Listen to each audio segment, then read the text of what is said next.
আসসালামু আলাইকুম। আশা করি সবাই ভালো আছেন। আজকে আমি আপনাদের সাথে সহজ হালিম রান্নার রেসিপি শেয়ার করব।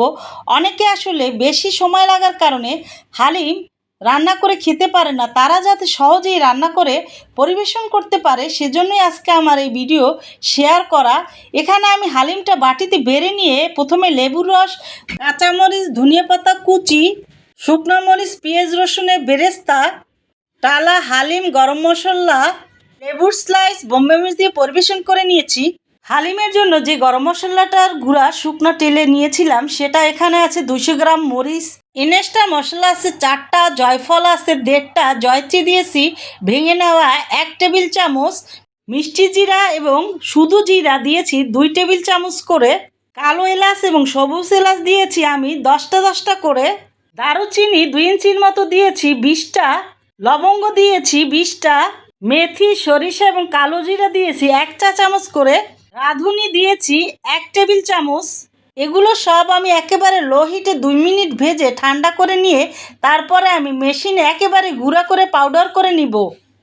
চুলায় একটি সসপ্যান দিয়ে আমি মিডিয়াম হিটে এখানে আধা কাপ সরিষার তেল দিয়ে 1.5 কাপ কুচানো পেঁয়াজ দিয়ে আমি 1 মিনিট ভেজে নেওয়ার পরে এখানে মাংসের আন্দাজে স্বাদমতো লবণ দিয়ে পেঁয়াজটা আমি 2 মিনিট ভেজে নেওয়ার পরে এখানে আমি 3.5 টেবিল চামচ দিয়েছি রসুনের পেস্ট, আদা পেস্ট দিয়েছি 3 টেবিল চামচ দিয়ে আমি এটাও একটু কাঁচা মশলাটা ভেজে নিব 2 মিনিটের মতো।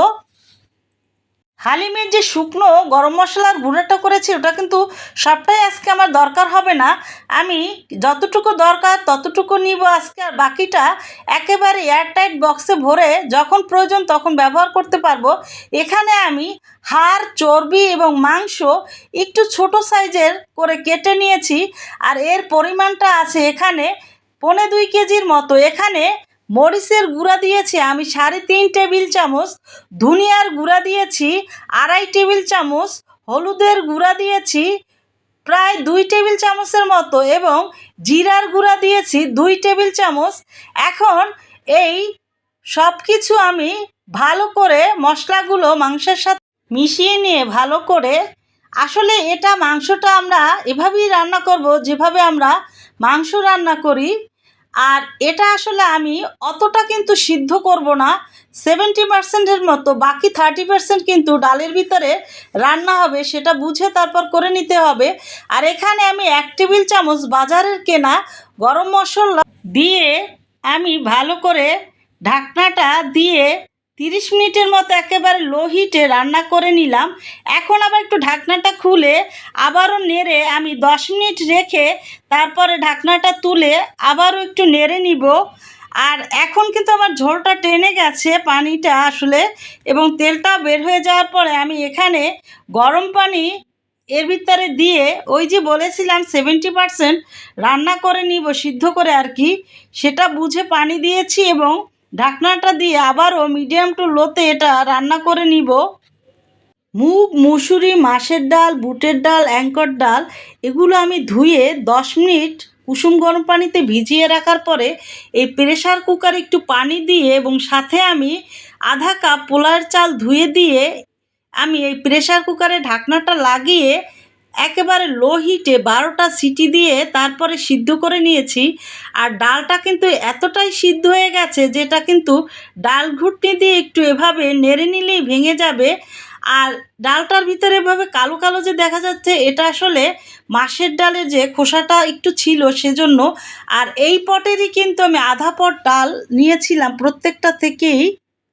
চাইলে আপনারা প্রেসার কুকারের পরিবর্তে ডালটা আধা ঘন্টা চুলায় সিদ্ধ করে নিয়ে তারপর শিলপাটায় বেটেও নিতে পারেন।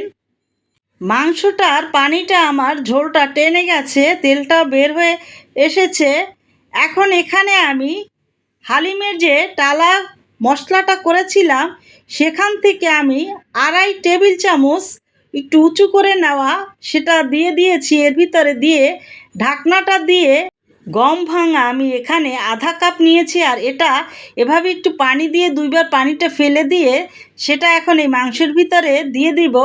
আর এটা একটু ধুয়ে নেবেন কারণ এর ভিতরে একটু ময়লা থাকে গম ভাঙার ভিতরে।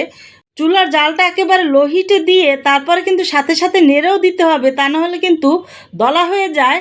এখন আমি ডালগুলো সব এর ভিতরে দিয়ে ভালো করে নেড়ে মিশিয়ে নিব।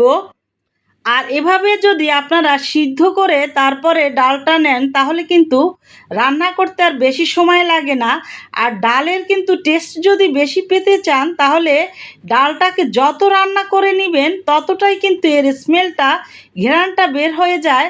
আর সে কারণেই কিন্তু হালিমটা খেতে দারুণ লাগে। আর বিট লবণ দিয়েছি 1 টেবিল চামচ, গোলাপ জল এবং কেওড়ার জল আমি এই কাকেরই 1 কাপ করে দিব প্রত্যেকটা থেকে। আর এখন কিন্তু আমি চুলার জালটা মিডিয়াম করে দিয়েছি এবং এখানে আবারও হালিমের গুঁড়া মশলাটা থেকে 2 টেবিল চামচ মশলা এর ভিতরে দিয়ে ভালো করে নেড়ে মিশিয়ে তারপরে ঢাকনাটা দিয়ে 3-4টা বলক উঠিয়ে নিব এবং তারপরে আমি একেবারে চুলার জালটা লো হিটে দিয়ে ঢাকনাটা দিয়ে রেখে দিব। এখানে আমি ছোট সাইজের একটি কড়াই চুলায় দিয়ে আমি এখানে 1 কাপ সয়াবিন তেল একটু গরম করে নেওয়ার পরে আমি এখানে 5-6টা শুকনো মরিচ কেটে 1 মিনিট ভেজে নেওয়ার পরে মাঝারি সাইজের 2টা রসুন এবং মাঝারি সাইজের 5টা পেঁয়াজ কুচি করে কেটে দিয়ে তেলের ভিতরে এভাবে সব কিছু বেরেস্তার মতো করে ভেজে নিয়েছি।